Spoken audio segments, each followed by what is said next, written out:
সেতু নির্মাণে ব্যয় হয়েছে 7 কোটি টাকা, কিন্তু এর এক পাশে নেই সংযোগ সড়ক। এমনকি সেতু নির্মাণ শেষ হওয়ার 2 বছর পেরিয়ে গেলেও হয়নি সড়কের জন্য ভূমি অধিগ্রহণও।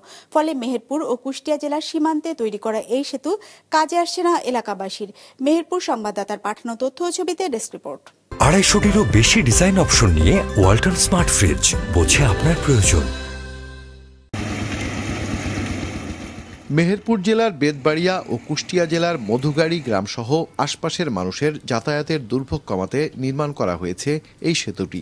অথচ নির্মাণের 2 বছর পেরিয়ে গেলেও এখনও সেতুটি ব্যবহার উপযোগী হয়নি এলাকাবাসীর জন্য। সেতুটির কুষ্টিয়া অংশের সংযোগ সড়ক থাকলেও মেহেরপুর অংশের সংযোগ সড়কের জন্য জমিও অধিগ্রহণ করা হয়নি।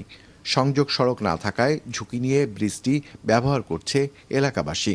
ধুলা মাটি আর গাড়ি এদিক ওদিক চলে যাচ্ছে, গাড়ি তো নামাতে পারছে না। ব্যবসায়ী পারাপারের সমস্যা, অনেক দূর ঘুরে আসা লাগে, এতে ডাবল খরচ পড়ে যায়। একটা মানুষ যদি অসুস্থ হয়ে যায় যে এমনি যে পারাপার করব, মানে ভ্যানে বা একটা গাড়িতে সে ক্যাপাসিটি নাই। এত কষ্ট আমাদের, ব্রিজ বহু টাকা খরচ করে ব্রিজ হয়ে কি লাভ হইল।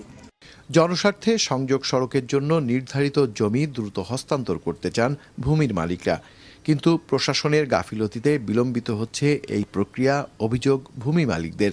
আমরা তো সোজা করে দিয়েছি, আমাদের টাকা পয়সা দিয়ে দিবে। আমার 6টা গাছ কেটে নিয়েছে, পয়সা করে আমাদের যাই দিক দিবে এবং ওরা মাটি ফেলবে।